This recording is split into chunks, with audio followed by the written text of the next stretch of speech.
இப்போ எனக்கு இருக்கிற இந்த கடன்லாம் இருக்குது, ஆனால் இன்சூரன்ஸ் போட்டு வச்சுருக்கோம். Okay okay okay. அப்போ நான் போய் ஒரு தற்கொலை பண்ணிட்டா இன்சூரன்ஸ் கிடைக்காது. ஆனால் அதே வந்து நான் வந்து ஆக்சிடென்ட்டுன்னு போயிட்டா ஒரு குறிப்பிட்ட தொகை வந்து குடும்பத்துக்கு வந்துடும். அதை வச்சு இவங்க பார்த்துக்கலாம் அப்படின்ற ஒரு எண்ணத்துக்குள்ளே வந்து நான் போகிறேன். அப்போ என்னென்னா நான் போயிட்டு அங்கே அந்த சகோதரர்கிட்ட போயிட்டு, ஆனால் நான் ஏன் இறந்தன்றது யாருக்காவது ஒருத்தருக்கா தெரியணும்ல. ஸோ அவர்கிட்ட போய் விஷயத்தெல்லாம் சொல்லிவிட்டு அவர்கிட்ட வண்டி வாங்கிட்டு போய் ஏதாவது ஒரு ஆக்சிடென்ட் மாதிரி லாரிலையோ பஸ்லையோ விடுற மாதிரி ஆக்சிடென்ட்டு பெங்களூருக்கு போயிட்டேன். அங்கே போய் உட்காந்தோன்னா அந்த சகோதரன் எதுவுமே கேட்கல. சரி வந்திருக்கீங்களா தம்பி, ரொம்ப சந்தோஷம், வீட்டிலலாம் இருக்காங்க, ரெஸ்ட் எடுங்கன்னு அவர் பாட்டு என்னை ரெஸ்ட் எடுக்க விட்டு போயிட்டார். அடுத்த நாள் நைட்டு எல்லாத்தையும் காலையில் எல்லாம் பேசிட்டு எதுக்கு வந்தேன் சொன்னேன். அவருக்கு தற்கொலை பண்ணிக்க போகிறேன்றது சொல்கிறதுக்கு வரல. கடன் பிரச்சனை எங்கள் வீட்டுக்கு தெரியாது, அப்பாவுக்கு தெரியாது, இவ்வளோ கடன் ஆகிப்போச்சு, நஷ்டமாகி போச்சு, தவறான வழியில் எதுவும் போல் ஒரு சிலரை நம்பி கடன் கொடுத்து நஷ்டமாகி போயிடுச்சு. அப்போது இதுக்காக சூழ்நிலைக்கு வந்திருக்கேன், என்ன பண்ணுறதுன்னு தெரியல அப்படின்னு சொல்லிட்டு இருக்குமுன்னா, சரி தம்பி நீங்கள் தூங்குங்க, என் கையில் ஒரு 1000 ரூபா மட்டும்தான். நான் அங்கேருந்து வந்தபோது எனக்கு 700 ரூபா பஸ் டிக்கெட். ஸோ எனக்கு வந்து 300. அது என்ன மோட்டிவ்னா, எக்ஸ்ட்ரா பணம் எடுத்தால் கூட மனசு மாதிரி திரும்பி வந்துடுவோம். ஸோ அந்த பணம் எடுத்துகிட்டு போகக்கூடாது. ஸோ 1000 ருபீஸ் கீழே ஒரு 200 ருபீஸ் கையில் வச்சுருக்கேன். அப்போ எல்லாம் இது பண்ணிவிட்டு அவர்கிட்ட சொல்லிவிட்டு அடுத்த நாள் காலையில் அவர்கிட்ட வண்டி வாங்கிட்டு போயிட்டு இதை பண்ணிக்கலாம் அப்படின்னு தான் தெரியும். இதில் ஒரு பியூட்டினா இதெல்லாம் நடக்குது. அவர் என்கிட்ட பேசலை, அவர்கிட்ட மட்டும் சொன்னேன். நான் காலையில் தூங்கி எழுந்திரிச்சோன்னே என்னை 7 மணிக்கு கூப்பிட்டு சொல்கிறாரு, எனக்கு டிக்கெட் அன்றைக்கி நைட்டு வந்து எனக்கு ஒரு பஸ் டிக்கெட் வாங்கி வச்சுருக்கிறாரு. அவர் என்கிட்ட சொன்ன காலையில் நான் 7 மணிக்கு ஏன் சொன்னேன், தம்பி உன்னோட விஷயத்தை எல்லாத்தையும் உங்கள் அப்பா கிட்ட சொல்லிட்டேன், நான் யாருக்கு தெரியக்கூடாதுன்னு நினச்சேன்னா இவர் எல்லாத்தையும் ஃபோன் பண்ணி சொல்லியிருக்கிறாரு. ரொம்ப நல்ல ஒரு ஊழியக்காரர், இன்றைக்கும் நல்ல பழக்கத்தில் இருக்கிற அன்பான நல்ல ஒரு ஊழியக்காரர் ஆனந்த்ராஜ் அப்படின்னு சொல்லி ஒரு பாஸ்டர். அப்போ நான் ஏன் அண்ணா அப்படி சொன்னீங்க, இல்லை நீ போ, கர்த்தர் மாற்றுவார், நான் அதெல்லாம் மாற்ற மாட்டார், இல்லை வா அப்படின்னு சொல்லிவிட்டு அப்போ அங்கே கூட்டிகிட்டு போய் என்னை ஒரு ஆலயத்தில் வச்சு நம்ம ஜெபிக்கலாம் அப்படின்னு சொல்லி, அது ஒரு பழைய ஆலயம். அந்த ஆலயத்தில் தான் அவர் வந்து ஒரு போதகராக இருந்தார். அப்போ அங்கே போய் ஜெபிக்கும் பொழுது நாங்கள் ஒரு 2 மணி நேரம் ஜெபிக்க ஆரம்பித்தோம். அவர் எனக்காக பாரப்பட்டு ஜெபிச்சார்.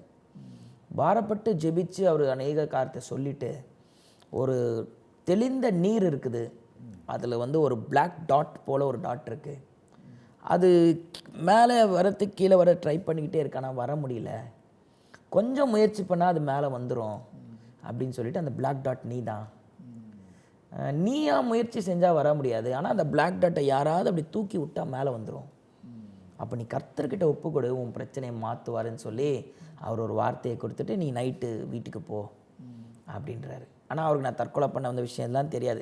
இதில் என்ன ஒரு பியூட்டினா, நான் நினச்சது அவர்கிட்ட வாங்கி ஒரு பைக்கை வாங்கி கொண்டு போய் ஆக்சிடெண்ட் பண்ணணும். ஆனால் அங்கே போனதுக்கு அப்புறம் தான் எனக்கு தெரியும் அந்த அந்த சகோதரருக்கு பைக் இல்லைன்னு. எப்படி பாருங்கள், ஆண்டவர் கொண்டு போயிருக்கிறாரு. நீங்கள் பைக் எடுத்துகிட்டு போனால் அன்னைக்கு மட்டும் லாரி பஸ்ஸுக்கெலாம் லீவ் விட்டுருப்பாங்க. இப்படி ஒரு சூழ்நிலை. அப்போ இதெல்லாம் வந்து அன்றைக்கி சாயங்காலம் அந்த ஆலயத்தினுடைய வாசலில் நான் உட்காந்துட்டு இருக்கும் போது, என் வாழ்க்கை எப்படி இருக்கு ஆண்டவரே அப்படின்னு கேட்கும் பொழுது, நீ ஏன் வேதத்தை வாசிக்கக்கூடாது அப்படின்னு எனக்கு ஆண்டவர் ஒரு உணர்வை தரார். உடனே போய் பைபிள் எடுத்துகிட்டு அந்த சபை வாசலில் உட்காந்து என் வேதத்தை எடுத்து நான் வாசிக்கும் பொழுது, சடங்காக வாசிக்காமல் உண்மையாக வாசிக்க போன அன்றைக்கி தான். ஆமாம், அப்போ ஒரு பைபிள் எடுத்து வாசிக்கும் போது யாத்திராகமத்தை வாசிக்கிறேன். அப்போ அதில் வாசிக்கும் பொழுது கர்த்தர் என் பலனும் என் கீதமும் ஆனவன் சொன்னோன்னே, நாங்கள் நிறைய பாடல்கள் கேட்டு பாடி நிறைய இதுனோடனே நான் அந்த ராகங்கள் தான் நிறைய எங்கள் அப்பா சொல்லி கொடுத்தது, உனக்கு ஆண்டவர் நிறைய நேரத்தில் ராகத்தை தருவார், ரெக்கார்ட் பண்ணிக்கோ. இப்போ ஃபோன் அப்போ தான் மொபைல்லாம் இருக்கிறோம், உடனே எனக்கு ஒரு ராகம் வருது, அந்த ராகத்தில் அந்த ஒரு ராகத்தை ரெக்கார்ட் பண்ணோன்னு ஆண்டவர் வசனம் வார்த்தைகள் வார்த்தை கொடுக்குறாருன்னு பார்த்தா அது ஒரு பாட்டா ஆண்டவர் கொடுத்தார். கர்த்தரின் பெலனும் என் கீதவுமானவர், அவரே என் ரட்சிப்புமானவர், அவரே என் தேவன், அவரே என் தேவன் சொல்லிட்டு சிவந்த சமுத்திரத்தை கடக்க செய்த கர்த்தர் தான் இன்றைக்கும் கூட இருக்கிறாரு, அவர் உன்னை கடக்க செய்வார்னு சொல்லிட்டு பாடல் வரிகள் அப்படியே லைனாக ஒரு 3 வரிகளை கொடுத்து 3 சரணத்தை கொடுத்து எனக்கு ஒரு வார்த்தை கொடுத்தனா ஒரு நம்பிக்கை இருந்தாலும் ஒரு பயம். சரி பாடல் எழுதியாச்சு, வசனம் சொல்லியாச்சு, சரி போகலாம், டிக்கெட் வாங்கி கொடுத்தாச்சு, இனிமேல் என்ன பண்ணுறது. அதே மாதிரி டிக்கெட்டை வாங்கிட்டு நைட்டு வந்தோடனே எங்கள் அப்பா காலையில் ஊரில் வந்து இறங்கினோடனே என்னுடைய தகப்பனார் ஊழியத்திற்காக மலேசியா தேசத்துக்கு செல்கிறாரு. அப்போது என் கூட வந்துட்டு நீ வா என்னை கொண்டு போய் ஏர்போர்ட்டை ட்ராப் பண்ணணுன்னே காலையில் வந்து இறங்கிட்டு பேக்கெல்லாம் வச்சுட்டு கார் எடுத்துகிட்டு கிளம்பி போய் ஏர்போர்ட்டில் ட்ராப் பண்ணிவிட்டு நான் வரும்போது எங்கள் ஏர்போர்ட்டில் அப்பா உள்ளே போகும்போது என்னை கூப்பிட்டு சொல்கிறாரு, இங்கே பாரு உங்கள் அப்பா பணக்காரர் கிடையாது, நீ நினைக்கிற மாதிரி உங்ககிட்ட உனக்கு வந்து இந்த பணத்தை கொடுத்து உன் கடனை அடைக்கிற அளவுக்கு எனக்கு வந்து கிடையாது, ஆனால் உன்னை விடுவிக்க கர்த்தரால் முடியும், நீ கர்த்தரிடத்துல கேளுன்னு எனக்கு ஒரு வார்த்தையை மட்டும் சொல்லிட்டு போயிட்டார். நீ கர்த்தரிடத்துல கேளு. அப்போ இந்த வார்த்தையை நான் கேட்டு நான் சொல்லிகிட்டு இருக்கும் பொழுது இன்னி வரைக்கும் நான் சொல்கிறேன் பிரதர், அந்த 30 லட்ச ரூபா கடன் எப்படி அடைஞ்சதுன்னு எனக்கு தெரியாது, ஆனால் கடன் அடைஞ்சது. அது எப்படி அடைஞ்சதுன்னு எனக்கு தெரியாது. நான் வந்து எனக்கு ஒரு 3-4 மாத காலத்துக்குள்ள என்னோட கடனை அடைப்பதற்கு கடவுள் உதவி செய்தார். முதல் வழி எப்படி தெரிஞ்சிச்சு? அது அதான் சொல்கிறேனே, எனக்கு இன்னி வரைக்கும் அது சரியான நினைவுகளே இல்லை. ஒருவேளை நான் யோசிக்கிறேன், என்னோட கடையை நான் வந்து அட்வான்ஸ் கொடுத்துருப்பேன்ல, அந்த பணத்தை எடுத்து கொடுத்தனா, ஏன்னா கடை வந்து இடிக்கப்பட்டிருக்கிறது. இப்படி ஒரு சூழ்நிலையில் ஒருவேளை எனக்கு இருந்த நகையை கொண்டு போய் வச்சேனா, எனக்கு அது தெளிவான விதம் இன்னி வரைக்கும் எனக்கு வந்து ஞாபகத்தில் இல்லை. அது ஏன் அப்படின்றத என்னுடைய சாட்சியில் நான் பின்னாடி சொல்கிறேன், ஏன் ஞாபகம் இல்லை என்பதை நான் சொல்கிறேன். எனக்கு இப்படி ஒரு சொன்னால் ஆனால் கடன் அடைஞ்சிருச்சு. உடனே திருப்பி வந்தாச்சு ஊருக்கு, ஊழியம் இப்படி போகுது. திருப்பியும் கடையை ரெனோவேட் பண்ணுறேன், கடையை ரெனோவேட் பண்ணி நடத்துகிறேன். திருப்பியும் பிஸ்னஸ் மாறுது, ஜெராக்ஸு இப்படி பிரிண்ட் அவுட்ஸ் அப்படின்னு சொல்லி இப்போ நாங்கள் 2 பேர் சேர்ந்து செய்கிறோம். இப்படிப்பட்ட சூழ்நிலை எல்லாம் இருக்கும்பொழுது அந்த ஒரு 6 மாத காலத்தில் மாற்றங்கள்.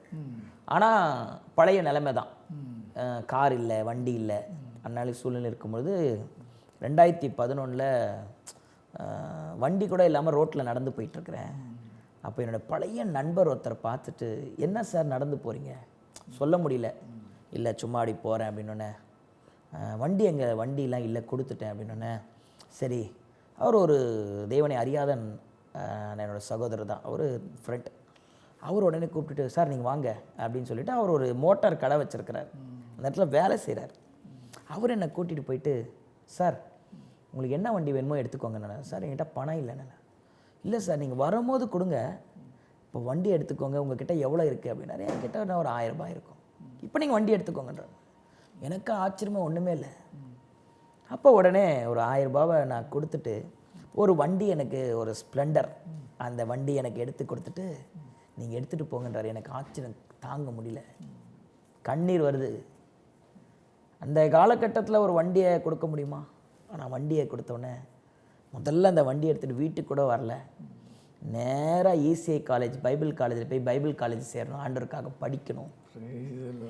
எங்கள் அப்பா எத்தனையோ முறை சொன்னார், நீ பைபிள் காலேஜ் படிக்கணும், அதெல்லாம் நமக்கு வேண்டாம் பைபிள். ஆனால் அன்றைக்கி ஆண்டவர் அந்த புது வண்டியை கொடுத்தோன்னே நேராக ECI காலேஜ் பைபிள் காலேஜில் போயிட்டு என்னுடைய ஃபஸ்ட்டு பைபிள் டிகிரியை வந்து அங்கே படிக்கிறதுக்கு கர்த்தர் கிருபை பாராட்டினார்.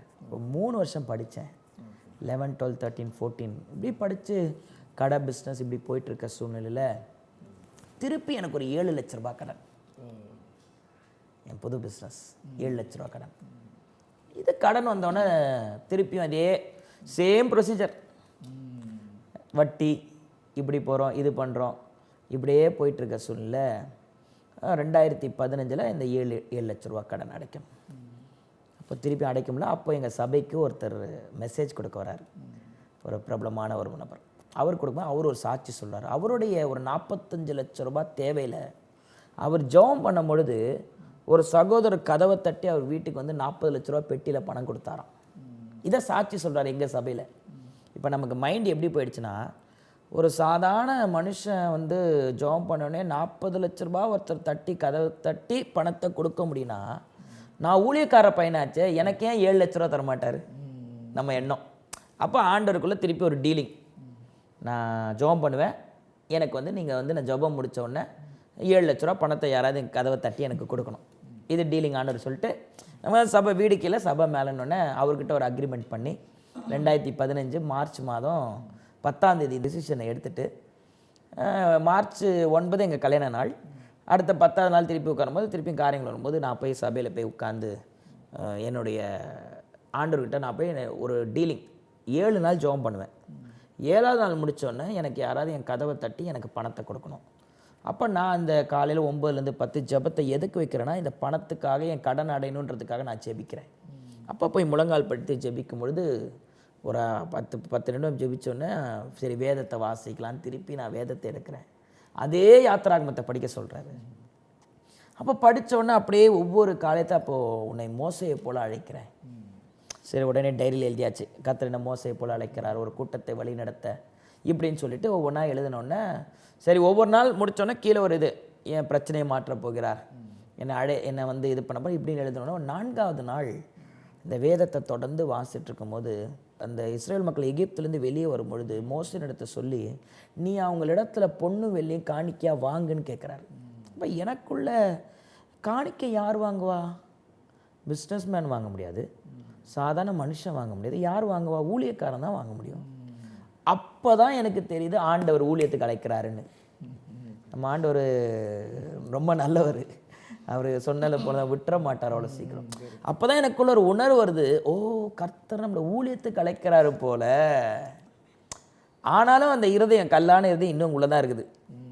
சரி அதையும் எழுதி வச்சுட்டு 7 days ஜபத்தை முடிச்சுட்டு எல்லாம் முடித்தோன்னே 7th day ஆண்டவர் தெளிவாய் பேசுகிறார், மோசையை போல ஊழியத்துக்கு அழைக்கிறேன். ஆனாலும் எல்லாத்தையும் பண்ணிவிட்டு கடைசி அந்த 7ஆவது நாள் எழுதும் போது கர்த்தர் என் பிரச்சனையை மாற்றுவார், என் கடன் பிரச்சனை மாறும் அப்படின்னு சொல்லிவிட்டு ஜெபம் பண்ணிவிட்டு அந்த டைரியை பத்திரமா கொண்டு வந்து எல்லா புக்குக்கு அடியில் ஒழிச்சு வச்சிட்டேன். ஏன்னா இப்போது ஆண்டவர் ஊழியத்துக்கு அழைச்சிட்டார்ல. அப்போது இப்போ நான் எங்கள் அப்பாட்ட சொன்னால் என்ன பண்ணுவார்? ஊழியத்துக்கு வாண்டுருவார். அப்போ எனக்கு இப்படி இருக்குமே. இப்போ என்னுடைய நோக்கம் என்னென்னா, நான் ஊழியத்துக்கு வரணும்னா எனக்கு எந்த கடன் இருக்கக்கூடாது. நான் ஊழியத்துக்கு வந்து கடைக்காரனாக நிற்கக்கூடாது. நான் அடுத்தவங்கிட்ட போய் ஏந்தக்கூடாது. எனக்கு ஊழியத்துக்கு நான் ஆண்டவர் வச்சேன்னா நான் ஊழியத்துக்கு போகணும். அப்போ இதெல்லாம் மாறணும். அப்போ சொல்லக்கூடாது அப்படின்றத ஒரு இதோட மறைச்சி வச்சுட்டேன். திருப்பியும் பிஸ்னஸ்குள்ளே போகும்பொழுது தான் என்னுடைய அப்பா சொல்கிற காரியம் அநேகனா நீ ஊழியத்துக்கு தான் உங்களை நாங்கள் பிரதிஷ்டை பண்ணியிருக்கோம். இந்த ஒரு காலங்கட்டம் வரும்பொழுது என்னுடைய தகப்பனாருக்கு ஜூலை மாதம் 2015 உடல்நிலை சரியில்லாமல் போகிறது. இப்படிப்பட்ட சூழ்நிலைகள் இருக்கிறதுல அவருக்கு போராட்டங்கள் அநேக காரியங்கள் இப்படியாக ப்ராப்ளம் வரோன்னே நவம்பர் மாதம் 2015 நவம்பர் மாதத்தில் அவருக்கு கடைசியாக அவர் ஸ்கேன் எடுக்க போகும் பொழுது ஒரு பெரிய ஸ்கேன் மிஷினில் வந்து அவருக்கு உள்ளே போகும் பொழுது அவருக்கு மூச்சு அடைப்பு ஏற்பட்டுச்சு. அப்போ நான் அந்த ஸ்கேன் மிஷின் பக்கத்துலேயே தான் நான் நிற்கிறேன். அப்போது ஜான் தங்கமுத்து அட்டெண்டர் நீங்கள் கூட இருங்கன்னு சொல்லி இருக்கும் பொழுது அவர் பக்கத்தில் அந்த ஸ்கேன் மிஷினில் பெரிய பெட் ஸ்கேனுவாங்க, அந்த ஸ்கேன் மிஷினில் போகும்பொழுது அந்த ஸ்கேன் வந்து ஒரு 9 நிமிடங்கள் அந்த ஸ்கேன். என்னுடைய அப்பாவுக்கு ஒரு 15 நிமிஷம் ஸ்ட்ரெயிட்டாக பார்த்தா மூச்சு அடைக்காது. 15 நிமிடம் வரைக்கும் அவருக்கு வந்து தாங்கலாம். ஆனால் 15 நிமிடத்துக்கு அப்புறம் வந்து அவரால் மூச்சு அடைக்கும். அப்போ என்னை கூப்பிட்டு சொல்கிறாரு, எவ்வளோ நேரம் ஸ்கேன் அப்படிங்கும்போது இட்ஸ் 9 minutes ஸ்கேன். சொல்ல 10 நிமிஷத்துக்குள்ளே 15 நிமிஷத்துக்குள்ளே எடுத்துட சொல்லு, இல்லைனா எனக்கு மூச்சு அடைக்கும் அப்படின்றாரு. சரிங்க அப்பா நான் சொல்கிறேன்னு சொல்லிவிட்டு அவங்கக்கிட்ட சொல்லிவிட்டு என்னை பக்கத்துலேயே நின்றுட்டு கொண்டு அந்த அந்த அந்த ஸ்கேனுக்கு உள்ளே போயிடுச்சு. கொஞ்சம் போய் அந்த 1.5 நிமிஷத்தில் அவருக்கு மூச்சு அடைக்க ஆரம்பிச்சிருச்சு. அப்போ உடனே நான் கையை பிடிச்ச உடனே பிடிச்சிட்டு இருந்தவர் மூச்சு அடைக்குதுன்றாரு. நான் உடனே அவங்கக்கிட்ட ஸ்டாப் பண்ணி அவங்க அங்கேருந்து வரத்துக்குள்ளே நான் கையை கையை விட்டுட்டு என் கையை பிடிச்சி இருக்க ஆரம்பிச்சிட்டார். அப்போது அவரால் முடியலை. அந்த 2 minutes கேப்பில் அவங்க வந்து அதை இது பண்ணி வரத்துக்குள்ளே என் கரத்தை பிடிச்சிட்டே மறித்து போயிட்டார். எனக்கு என்ன செய்கிறதுன்னு தெரில, அழுகிறதா எதுவுமே பண்ணலை, கூட ரியாக்ட் எனத்திங் அப்படியே இருக்கிறேன். ஏன்னா இறப்பதற்கு 10 நாளைக்கு முன்னாடி என்னை உட்கார வச்சு என்னை கேட்குறாரு நீ ஊழியத்துக்கு வரணும். அப்போ சொல்லும்போது எனக்கு ரொம்ப கோபம்.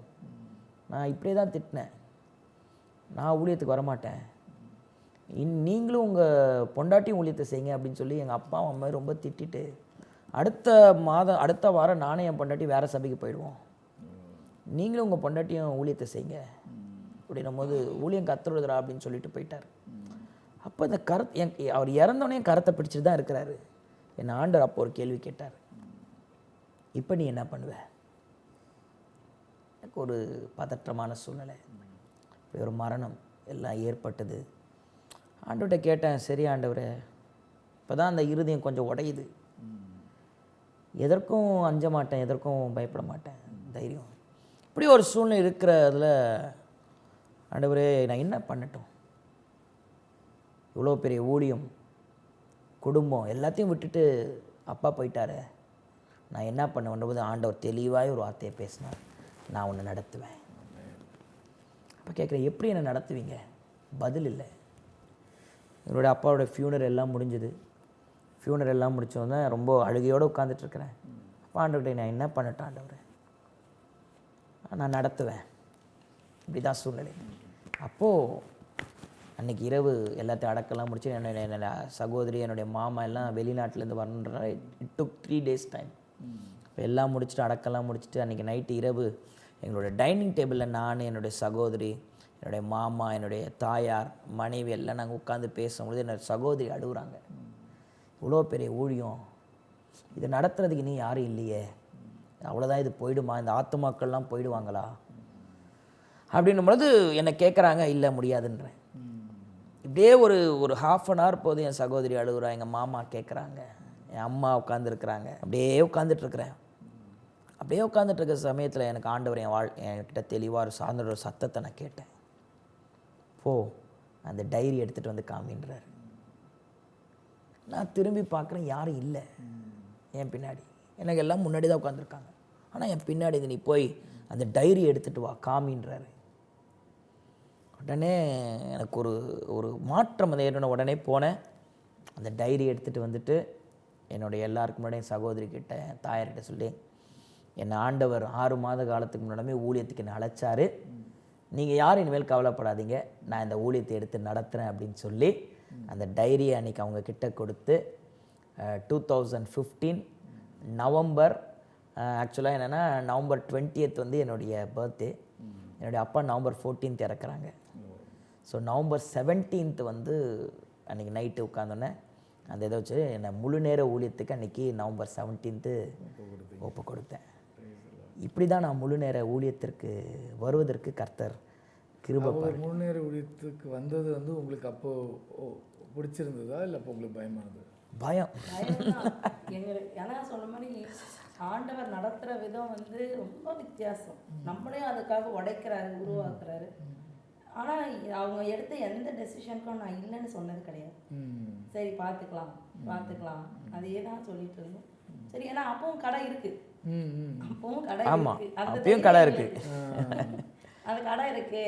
சரி, இவங்க ஊழியம் செய்யட்டும், நம்ம என்ன பண்ணுவோம், கடையை பார்த்துக்குவோம், நமக்கு ஒரு வரணும். அப்பவும் ஆனால் அப்பயும் அந்த கடையை விடலை, பிஸ்னஸை விடலை. ஆனால் அதுலேருந்து ஆண்டவர் விடுதலை ஆக்கி தான் முழு நேரத்தில் கொண்டு வந்து எங்களை நிறுத்தினார். அந்த கடை ஊழியம் எல்லாத்தையும் விட்டு முழு நேரம் நீங்கள் எப்போ வந்தீங்க?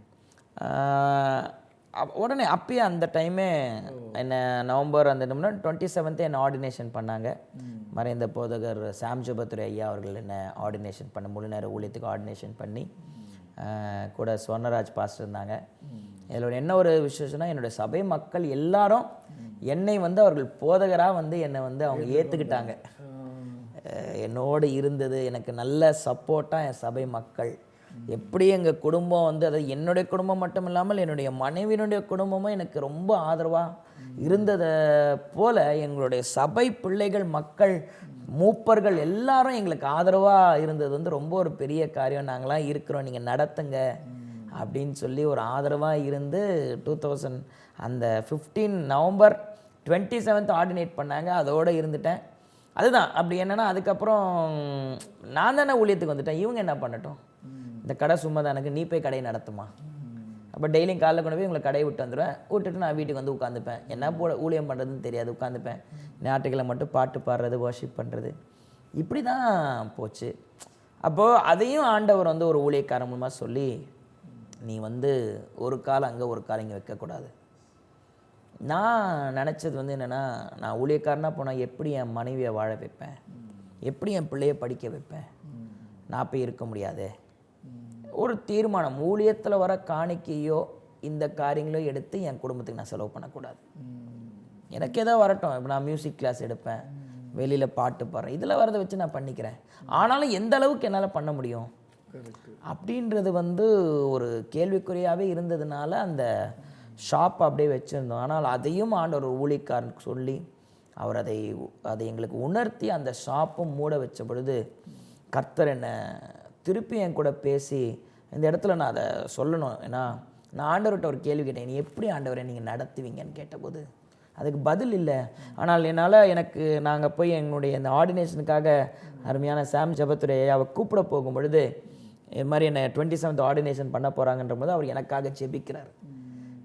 ஜெபிக்கும் பொழுது நீங்கள் ஃபஸ்ட்டு சொன்ன வார்த்தை அவர் எனக்கு சொல்லி ஜெபிக்கிறார். என்னன்னா, வெளிப்படுத்தலில் இருக்கிற உனக்கு கொஞ்சம் பலன் இருந்த பொழுது நீ என்னை மறுதியாமல் இருந்தபடியால் உனக்கு திறந்த வாசலை நான் வைத்திருக்கிறேன், அதை ஒருவனும் பூட்ட மாட்டான். நீங்கள் சொன்ன அதே வார்த்தை எனக்கு தலைமையில் கை வச்சு எனக்கு ஜெபம் பண்ணுறாரு.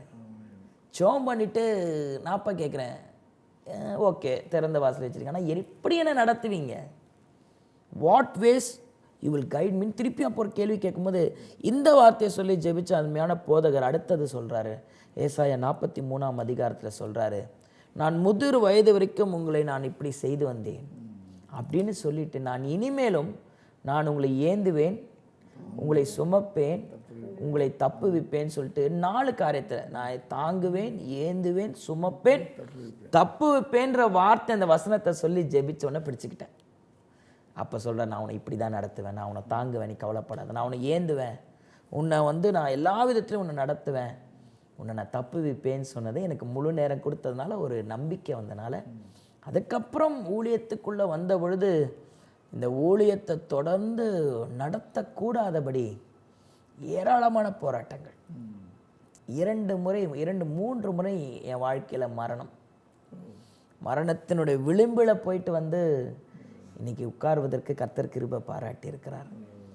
அப்படியும் ஒரு போராட்டம். அதில் முதல் போராட்டம் பார்த்தீங்க அப்படின்னா, எனக்கு அந்த ஊழியத்துக்கு 5 மாதத்தில் பேக் பெயின் L4 ப்ராப்ளம் வந்தது.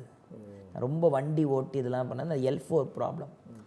அப்போது அதில் ஒரு ப்ராப்ளம் வந்தோடனே எனக்கு ஆப்ரேஷனுக்கு சொல்லினோடனே ஸ்கேன் மிஷின், எங்கள் அப்பா எதை மாதிரி ஸ்கேன் மிஷினில் இறந்தாரோ அதே ஸ்கேன் மிஷின் மாதிரி நான் போகிறேன், எனக்கு ஸ்கேன் எடுக்கிறாங்க. அப்போ அந்த மிஷினுக்குள்ளே போகும்போது அதே மாதிரி உள்ளே போனோடனே ஒரு திகில் வந்துருச்சு. அவங்க ஒரு ஹெட்ஃபோன் எனக்கு கொடுத்துட்டு, இந்த ஹெட்ஃபோன் போட்டுக்கோங்க, உங்களுக்கு ஏதாவது ஒரு கையில் சுவிட்ச் கொடுத்துருக்காங்க, ஏதாவது உங்களுக்கு முடியலைன்னா சுவிட்ச் அமுக்குங்கன்னு கையில் கொடுத்துருக்குறாங்க.